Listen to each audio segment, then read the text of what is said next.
அடுத்ததாக வரப்போகிறவர் captain of the ship. ஒட்டுமொத்த கதையும் தன்னோட தோளில் இவ்வளோ நாள் சுமந்து பார்த்து ஒவ்வொரு விஷயமா செதுக்கி இந்த இடத்துக்கு கொண்டு வந்து நிறுத்திருக்க ஒருத்தர் கண்டிப்பாக சொல்லலாம். பார்க்குற ஒரு விஷயத்த, படிக்கிற ஒரு நியூஸை கடந்து போகிற செய்தியாக நினைக்காம இது எவ்வளோ பெரிய தியாகம் அப்படின்றத உணர்ந்து இது சரித்திரத்துக்கு என்னைக்கு திருப்பி பார்த்தாலும் எல்லார் மனதிலும் ஒரு நீங்காத இடம் பிடிக்கணும் அப்படின்றதுக்காக யோசிச்சு செயல்பட்ட ஒருத்தர் அப்படின்னு சொல்லலாம். ஒரு பயங்கரமான ஒரு டயலாக் ஒன்று சொல்லியிருப்பாங்க கிக்கி. அதை கேட்கும் போது அப்படி ஒரு ஃபீல் இருக்கும். இன்னைக்கு ஆப்ரேஷனுக்கு எவனும் முகத்தை மூடாத, இதுதான் உன் முகம், இந்திய ராணுவத்தோட முகம் அவனுக்கு தெரியணும் அப்படின்ற வார்த்தையை சொல்லி அப்படி ஒரு ஆழத்தையும் தாக்கத்தையும் எங்களுக்குள்ள கொடுத்த ஒருத்தர். இத்தனை வருடம் இந்த பயணம் இன்னைக்கு கனவா நிஜமா இருக்குன்னா நாங்கள் அத்தனை பேரும் அதை கௌரவத்தோட கொண்டாடுவோம் அப்படின்னு உறுதியா சொல்லலாம். ஒரு மிகப்பெரிய கைத்தட்டலோட இயக்குனர் அண்ணன் ராஜ்குமார் அவர்களை மேடைக்கு அழைக்கிறோம். உனது வரலாறு தியாகமே உலக மரபாது இறங்குற நேரம் இருக்குது வீரம் இனி நிலைமைகள் மாறும். The man behind this magnanimous project, Amaran. The mic is all yours, sir. சொல்லுங்க. முதல்ல எல்லாருக்கும் வணக்கம். அது கொஞ்ச நேரம் முன்னாடி சொன்னாங்க, நான் ப்ரீவியஸ் படம், நான் இது என்னோட 2வது படம். முதல் படம் நான் பண்ணது வந்து ரங்கூன். அந்த படம் ரிலீஸ் ஆகி இப்போது 7 வருஷத்துக்கு மேலே ஆயிடுச்சு. ஒரு டைரக்டருக்கு வந்து ஐ திங்க் ரொம்ப டஃப்பான விஷயம் வந்து படம் தொடர்ந்து பண்ணிகிட்டே இருந்தாலும் சரி, இல்லை கொஞ்சம் கேப் விட்டு பண்ணாலும் சரி, எதிர்படுற கேள்விகள் வந்து அடுத்தது என்ன பண்ணுறீங்க, இப்போ என்ன பண்ணிகிட்டு இருக்கீங்க. ஏன்னா அவங்களுக்கு அது வெறும் கேள்வி மட்டும்தான். எதிரில் இருக்கிறவங்களுக்கு வந்து எப்படி இருக்கீங்கன்னு கேட்குற மாதிரி, அவங்களையும் நம்ம யாருமே தப்பாக சொல்ல முடியாது. ஸோ இந்த கேள்வியை வந்து எதிர்கொண்டுக்கிட்டே இருக்கணும். ஆக்சுவலி இந்த 7 வருஷத்தில் ஐ திங்க் ஒரு 5 வருஷம் அமரன் படத்துக்காகவே செலவாயிருக்கு. தனியாக முதல்ல நான் மட்டும் இருந்தேன். இப்போ இங்கே இவ்வளோ பேர் இந்த படத்துக்காக இருக்கிறது, இன்னும் இதை பார்த்துட்டு சேர போகிறாங்க அப்படின்னு நினைக்கும் போது ரொம்ப சந்தோஷமாக இருக்குது. First of all thanks. அது வந்து இந்த மீடியமோட பவர் நினைக்கிறேன், அந்த சினிமாவோட power. I think it is uniting everybody. இதில் வந்து நம்ம எல்லாரும் ஒரு டூலாக இருக்கோம் அப்படின்னு நினைக்கும் போது ரொம்ப சந்தோஷமாக இருக்குது. கொஞ்சம் நேரம் முன்னாடி தானு சார் சொன்னாங்க. என்னோட முதல் ப்ரொடியூசர் தானு சார் தான். நான் வந்து துப்பாக்கி படத்தில் அசிஸ்டன்ட் டைரக்டராக வேலை பார்த்தேன். அப்போ வந்து தேங்க்யூ. அப்போ வந்து தானு சார் எவ்ரி ஸ்கெடியூல் பாம்பேயில் நடக்கும் ஷூட்டு. இந்த படம் காஷ்மீர்னா அந்த படம் ஃபுல்லாக பாம்பேலே நடந்துச்சு. ஸோ எவ்ரி ஸ்கெடியூல் தானு சார் வந்து செக் பண்ணிகிட்டே இருப்பாங்க. இப்போ பார்க்கும் போதெல்லாம் ஒரு அன்பு இருக்கும், ஒரு ஆதரவு குரல் இருந்துக்கிட்டே இருக்கும் அவர்கிட்ட இருந்து. அதே மாதிரி அவருடைய முதல் ஸ்பீச்லேருந்து இந்த ஷோ ஆரம்பித்தது வந்து ரொம்ப சந்தோஷம். அண்ட் அன்பு செழியன் சார், நீங்கள் இந்த ஷோவுக்கு வந்தது ரொம்ப ரொம்ப நன்றி. Thank you sir. And Mani Ratnam sir இப்போ இல்லை, இங்கே கொஞ்ச நேரம் முன்னாடியே போயிட்டாங்க. எனக்கு வந்து இது ஒரு பெரிய ஒரு ஆசீர்வாதமாக பார்க்குறேன் நான். எனக்கு வந்து மணிரத்னம் சார் வந்து சினிமாவில் வந்து ஒரு அசரீரி மாதிரி. எனக்கு மணிரத்னம் அப்படிங்கிற ஒரு ஃபோர்ஸ் தான் என்னை வந்து ஃபில்ம் இண்டஸ்ட்ரியை நோக்கி கொண்டு வந்துச்சு. நான் முதல்ல பார்த்து புரிஞ்சுக்கிட்ட படம் வந்து தளபதி. எனக்கு ஒரு 5-6 வயசு இருக்கும்போது தளபதி படம் நான் பார்த்தேன். அந்த படம் பார்த்ததுக்கப்புறம் எனக்கு எங்கள் அம்மாவையே இன்னும் கொஞ்சம் எக்ஸ்ட்ராவாக பிடிக்க ஆரம்பிச்சிது. அம்மானாலே நம்ம எல்லாருக்கும் பிடிக்கும். ஆனால் தளபதி படம் எங்கள் அம்மாவை வந்து இன்னும் கொஞ்சம் எக்ஸ்ட்ராவாக என்னை வந்து லவ் பண்ண வச்சுது. அதுக்கப்புறம் தான் எனக்கு டைரக்ஷன் அப்படிங்கிற ஒரு ப்ரொஃபஷன் மேலேயே ஆசை வந்தது. பேசும்போது கூட எனக்கு கை நடுங்குது. பிகாஸ் மணிரத்னம் சார் இங்கே இருக்கும்போது ஒரு செகண்டும் எனக்கு வந்து அவ்வளோ ஒரு புல்லரிப்பாக இருந்தது. அவர் இங்கே வந்தது வந்து ஒரு பெரிய பாக்கியமாக கருதுகிறேன் நான். அடுத்தது கமல் சார். நான் இந்த படத்தை பற்றி முதல்ல அறிவிப்பு ட்வீட் போடும்போது ஆண்டவருக்கு நன்றி அப்படின்னு போட்டேன். அதுக்கு விளக்கம் அப்படின்னா என்னென்னா, எல்லாரும் சொல்கிற ஆண்டவர் ஒரு விதமாக இருக்கலாம். கமல் சார் வந்து என் மனதை கட்டி ஆண்டவர் பல ஆண்டுகளாக. ஸோ அவரோட கம்பெனியில் RKFIல கமல்ஹாசன் சார் ப்ரெசன்ஸ் அப்படின்னு வரும்பொழுது அது ஒரு பெருமை மிகுந்த தருணமாக நான் நினைக்கிறேன். அண்ட் இந்த படத்தில் கமல் சார் கூடவே பயணிச்சிட்ருக்கிற ஒருத்தர் மகேந்திரன் சார். இந்த சினிமா பயணம், நான் வந்து டெலிவிஷனில் ஒர்க் பண்ணிருந்தேன் இதுக்கு முன்னாடி. அஃப்கோர்ஸ் சிவா எல்லாருமே ஒர்க் பண்ணிகிட்டு இருந்தோம்.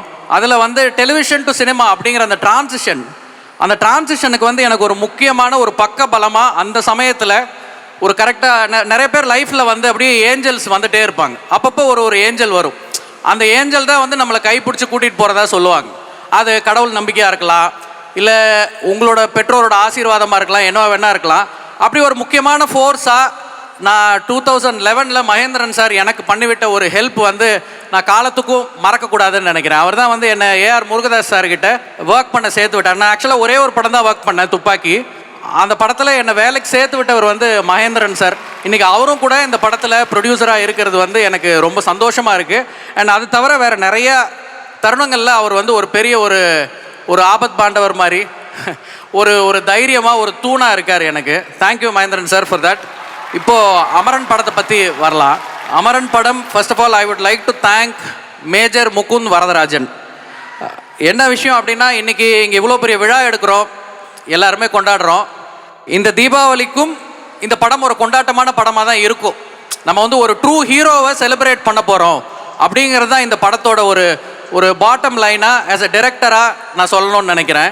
ஷூட்டிங் எல்லாம் முடிஞ்சிருச்சு. எல்லாருமே வந்து பொதுவாக இந்த மாதிரி ஆடியோ லான்ச்சஸில், ப்ரெஸ் ரிலீசஸில் வந்து நாங்கள் அவ்வளோ கஷ்டப்பட்டோம், இவ்வளோ சிரத்தை எடுத்தோம், இவ்வளோ ட்ரபிள் கோத்ரூ பண்ணோம், இவ்வளோ டிஃபிகல்ட்டிஸ் தாண்டி இப்படிலாம் படம் பண்ணோம் அப்படின்னு சொல்லுவாங்க. அப்படி சொல்லனால்னா நிறையா இருக்குது. பட் அதெல்லாம் சொல்லணுமா அப்படின்னு என்னை நினைக்க வைக்கிற ஒரு விஷயம் என்னென்னா, இன்றைக்கி நான் உயிரோடு இருக்கேன், சிவகார்த்திகேயன் உயிரோடு இருக்கார், நம்ம எல்லாருமே இங்கே நலமாக இருக்கும். பட் ஆக்சுவலி நம்ம இன்றைக்கி செலிப்ரேட் பண்ணணும் அப்படின்னு நினைக்கிற ஒரு ஹீரோ அந்த ஃபேமிலிக்கு இல்லை, ஒரு வீட்டில் ஒரு பிள்ளை இல்லை. அந்த உணர்வுக்கு வந்து இந்த படம் எவ்வளோ தூரம் ஒரு பெரிய ட்ரிபியூட்டாக இருந்தாலும் அதை வந்து நம்ம ரொம்ப ஹம்பிளாக இதை பண்ணியிருக்கோம். இப்படி ஒரு படம் பண்ணியிருக்கோம். இது ஒரு படம், இது ஒரு பதிவு. பட் இதுக்கு பின்னாடி ஒரு பெரிய ரியல் லைஃப் இருக்குது.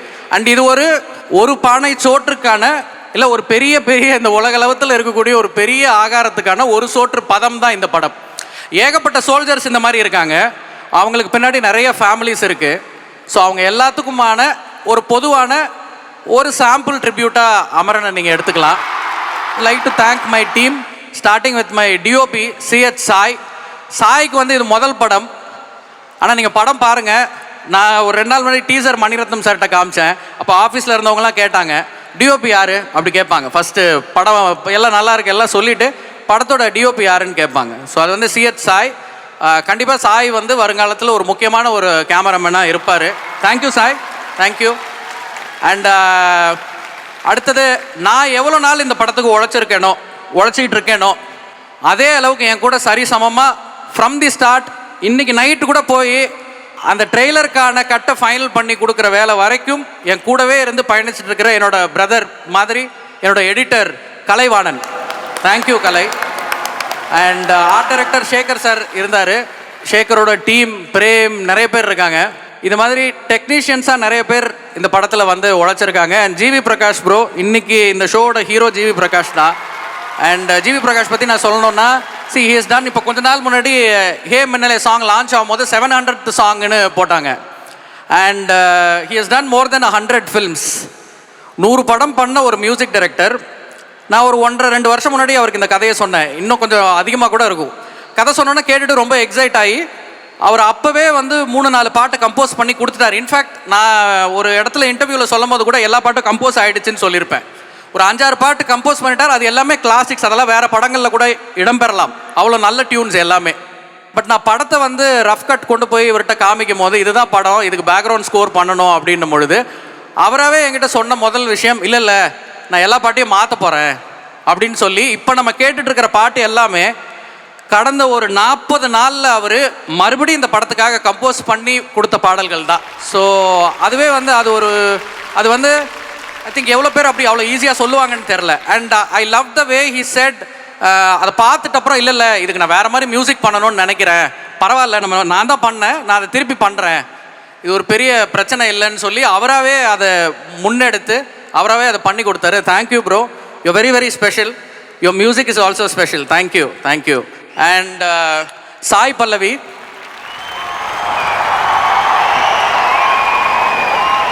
இப்போது வழியில் வர்றதெல்லாம் வளைச்சி போட்டு வாய்ப்புகள் எல்லாத்தையும் பயன்படுத்திக்கிட்டு ஒருத்தர் இதில் சர்வை பண்ணணுன்னா பண்ணலாம். பட் அவங்க வந்து I think Sai Pallavi is very சூஸின்னு சொல்கிறதோட அவங்க வந்து இதை எப்படி மாற்றிட்டாங்கன்னா, இப்போது டைரக்டர்ஸ் வந்து ஒரு பொண்ணுக்கிட்ட ஒரு ஹீரோயின் கிட்ட கதை சொல்ல போகிறதுக்கு முன்னாடி கண்ணாடி முன்னாடி நின்று பார்த்துக்கணும், எப்பா நம்ம இந்த ஸ்கிரிப்டை எடுத்துகிட்டு இந்த பொண்ணுக்கிட்ட போகலாமா, இதில் சப்ஸ்டன்ஸ் இருக்கா, இதில் பொண்ணுக்கு ஒரு முக்கியமான ரோல் இருக்கா அப்படின்னு நினச்சிட்டு தான் போகணும். அப்படி ஒரு விஷயத்த அவங்க நோயிங்லி ஆர் அன்னோயிங்லி அவங்க வந்து அதை வந்து தொடர்ந்து அவங்களோட சாய்ஸஸ் இதெல்லாம் அவங்க நினச்சி பண்ணியிருப்பாங்களா எனக்கு தெரியாது.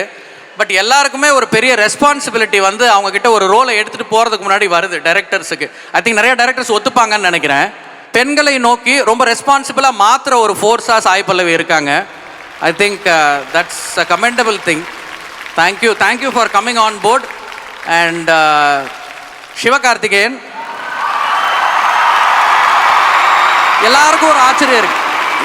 எல்லாருக்கும் ஒரு ஆச்சரியம் இருக்குது இண்டஸ்ட்ரியில், நல்ல விதத்தில். அதாவது ஒரு வியத்தகு வளர்ச்சி அவரோடது. எப்படிப்பா இந்த சிவகார்த்திகேயன் இவ்வளோ பெரிய ஆள் ஆனார் திடீர்னு? அது திடீர்னு இல்லை, அதுக்கு பின்னாடி பெரிய உழைப்பு இருக்குது. ஐ திங்க் நான் அவரை வந்து ஒரு சிவகார்த்திகேயன் வந்து ஒரு ஸ்டேஜ் ஆர்டிஸ்டாக, ஒரு மிமிக்ரி ஆர்டிஸ்டாக இருந்ததுலேருந்து நான் இப்போ பார்த்துக்கிட்டு இருக்கேன். இன்றைக்கி இவ்வளோ பெரிய இடத்துல இருக்கார். அவருடைய பிஸ்னஸ், அவரோட கமர்ஷியல் சக்ஸஸ், அது எல்லாமே வந்து எல்லாருக்கும் தெரியும். பட் அவர் அந்த காலத்தில் ஒரு 5000 ரூபாய், அவர் ஒரு நாளைக்கு ஒரு 2-3 ஷோ பண்ணாருன்னா ஒரு ஷோக்கு ஒரு 5000 ருபீஸ் கொடுப்பாங்க. அந்த மாதிரி டைமில் இருந்து அவர் லட்சங்கள் கோடிகள் சம்பாதிக்கிற வரைக்கும் அப்பயுமே சரி, அவர் சம்பாதிச்ச பணத்தில் ஒரு 70-80% E10 ஒரு அப்பார்ட்மெண்ட்டில் அவரும் ஒரு 9 பேரும் குடியிருந்தாங்க. ஒரு சின்ன அடுக்குமாடி குடியிருப்பது. அந்த 10 பேருமா சேர்ந்து வாரம் ரிலீஸ் ஆகிற தமிழ், மலையாளம், ஹிந்தி, தெலுங்கு டப்பிங் படம், எந்த படம் வந்தாலும் அதை பார்த்து ரசிப்பாங்க. அதை வந்து லீட் பண்ணுற ஒரு ஆங்கராக அவர் தான் இருப்பார் அந்த வீட்டில். அண்ட் வாரம் ஒரு படத்தையும் பார்த்து ரசிக்கிற, ஐ திங்க் அந்த ரசிகன்கிற குவாலிட்டி தான் அவரை வந்து இவ்வளோ பெரிய இடத்துக்கு கொண்டு வரதுக்கு ஒரு குவாலிஃபிகேஷனாக இருந்திருக்கு. I think that is the utmost quality which any artist would require. அது வந்து அவர்கிட்ட இன்னமும் அதை வந்து அலைவாக வச்சுட்டே இருக்கார். ஸோ அவருக்குள்ளே இருக்கிற ரசிகர் தான் இன்றைக்கி அவரை இவ்வளோ பெரிய இடத்துக்கு உயர்த்தியிருக்காருன்னு நினைக்கிறேன். அவருக்கும் இவ்வளோ பெரிய ரசிகர் படை, அதனால தான் சேர்ந்துக்கிட்டே இருக்கீங்க.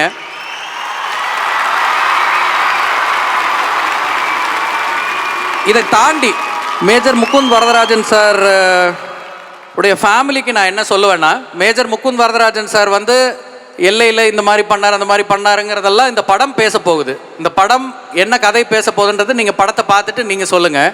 பட் அவர் மறைந்த பிறகும் இத்தனை பேருக்கு அவர் பயனாக இருக்காருங்கிறது தான் எனக்கு வந்து அகெயின் அண்ட் அகெயின் தோணிக்கிட்டே இருக்குது. அதாவது எண்ணில் தொடங்கி இந்த படத்தில் சம்மந்தப்பட்ட அத்தனை பேருக்கும் அமரனுக்கு முன் அமரனுக்கு பின் அப்படின்னு ஒரு வாழ்க்கை இந்த சினிமா இண்டஸ்ட்ரியில் இருக்கும்னு நினைக்கிறேன். அதுக்கு I think I should thank the family as the film maker, as the director of this film. Thank you sir Varadarajan sir, and thank you Indhu Rebecca Varghese ma'am, thank you. G V Prakash sir பற்றி சொல்லிட்டேன், டெக்னீஷியன்ஸ் எல்லாரையும் பற்றி சொல்லிட்டேன். இங்கே ஒருத்தர் வந்து ரொம்ப அமைதியாக உட்காந்துருக்காரு, கர்னல் அமித் சிங் டபாஸ், முகுந்த் சாரோட கமாண்டிங் ஆஃபீஸர். ஸோ அவர் வந்து நம்ம எல்லோரும் வந்து இப்போ இன்றைக்கி இருக்கிற காலகட்டத்தில் காலையில் ஒரு ஸ்டேட்டஸ், சாயங்காலம் ஒரு ஸ்டோரி, இப்போ ஒரு விஷயம் இப்படி நடந்துருச்சு, அடுத்தது இப்படி ஒரு விஷயம் நடந்துருச்சுன்னு சொல்லி டெய்லி நடக்கிற நம்மளோட டெய்லி இமோஷனல் மூமெண்ட்ஸை வந்து ஷேர் பண்ணிக்கிட்டே இருப்போம். அதுதான் இன்றைக்கி நம்மளோட வாழ்க்கையாக இருக்குது. ஐ திங்க் முகுந்த் சார் மார்டைர் ஆனது வந்து 2014 ஏப்ரல் 25. அந்த டேட்லேருந்து ஒரு 2 நாள் கழிச்சு ஏப்ரல் 27, 2014 வச்ச ஒரு ஸ்டேட்டஸ் அண்ட் டிஸ்பிளே பிக்சரை வந்து அவர் வாட்ஸ்அப்பில் நான் சும்மா பார்ப்பேன், தெரியாமல் தான் மாற்றிடுறாரான்னு. இப்போ வரைக்கும் அவர் மாற்றவே இல்லை. அவரோட ஸ்டேட்டஸ் வந்து major Mukund and Vikram salute. அவரோட டிஸ்பிளே பிக்சர் வந்து it's always major Mukund sir. I think ஒரு பாஸ் வந்து எவ்வளோ தூரம் அவர்கிட்ட ஒர்க் பண்ணுறவரை லவ் பண்ணா, இல்லை அவர் கீழே ஒர்க் பண்ணுற ஒரு சபார்டினேட் வந்து ஒரு மேஜர் வந்து அவரோட கமாண்டிங் ஆஃபீஸரை எவ்வளோ தூரத்துக்கு அவரோட குவாலிட்டிஸ் மூலமாக இம்ப்ரெஸ் பண்ணியிருந்தா ஒருத்தருக்கு இப்போ ஐ திங்க் அந்த சம்பவம் நடந்து அவரோட பையனுக்கே இப்போ டபுள் மடங்கு வயசாகிடுச்சு. இப்போ அவர் பையனுக்கு 20 வயசு ஆகிடுச்சு. அந்த சம்பவம் நடக்கும்போது அவர் பையனுக்கு 10 வயசாக இருந்திருக்கும். அவர் லைஃப்லேயும் ஏதோ நடந்திருக்கும். பட் ஸ்டில் அந்த ஸ்டேட்டஸையும் அந்த டிஸ்பிளே மெசேஜையும் அந்த டிஸ்பிளே பிக்சரையும் மாற்றாமலே இன்றைக்கு வரைக்கும் வச்சுருக்காரு. ஸோ அந்தளவுக்கு ஒரு ஸ்ட்ராங்கான கேரக்டர் மேஜர் முகுந்த். அந்த கேரக்டரை சிவகார்த்திகேயன் அவரோட ஹார்ட் ஒர்க் மூலமாகவும் அவரோட டெடிக்கேஷன் மூலமாகவும் ரொம்ப அழகாக பண்ணி கொடுத்துருக்காரு. அண்ட் இதனால் அவர் பல உயரங்களை அடைவார் அப்படின்னு எனக்கு தோணுது. சம்மந்தப்பட்ட எல்லாருக்கும் அதே தோணுது. அண்ட் இந்த படம் மூலமாக நான் ஒன்று தான் சொல்லணும்னு நினைக்கிறேன். Amaran will be an ode to major Mukund Varadarajan and every soldier of the Indian army and their families. அண்ட் முக்கியமாக ஒருத்தர் சொல்லணும், இப்படி சொல்லும் பொழுது நான் ஒரு பேரை மறந்துட்டேன். டிஸ்னி, இங்கே எல்லாருமே வந்து டிஸ்னி ஃபஸ்ட்டு ஃபோன் பண்ணி பேசினார், டிஸ்னி இது கேட்டார் அப்படின்னு அடிக்கடி ஒரு பேர் சொல்லி நீங்கள் கேள்விப்பட்டிருப்பீங்க. Executive producer Disney. அண்ட் எனக்கு தெரிஞ்சு கிரவுண்டில் ப்ரொடியூசர் மாதிரி இருந்து ஒர்க் பண்ணார் Disney. Till now he is there இந்த ஷோ வரைக்கும். அப்புறம் சாரி ரொம்ப நேரம் பேசிட்டேன் நானே, நிறையா இருக்குது. பட் ஸ்டில் முக்கியமாக ஒரு 30 செகண்ட்ஸ் எடுத்துக்கிட்டு என்னோட டீம் ஆஃப் அசிஸ்டன்ட் டைரக்டர்ஸ் மட்டும் மேலே கூப்பிடலான்னு நினைக்கிறேன். அசிஸ்டன்ட் டைரக்டர்ஸ் அங்கங்கே ஸ்கேட்டர்ட் ஆகி உட்காந்துருந்தீங்கனாலும் வாங்க.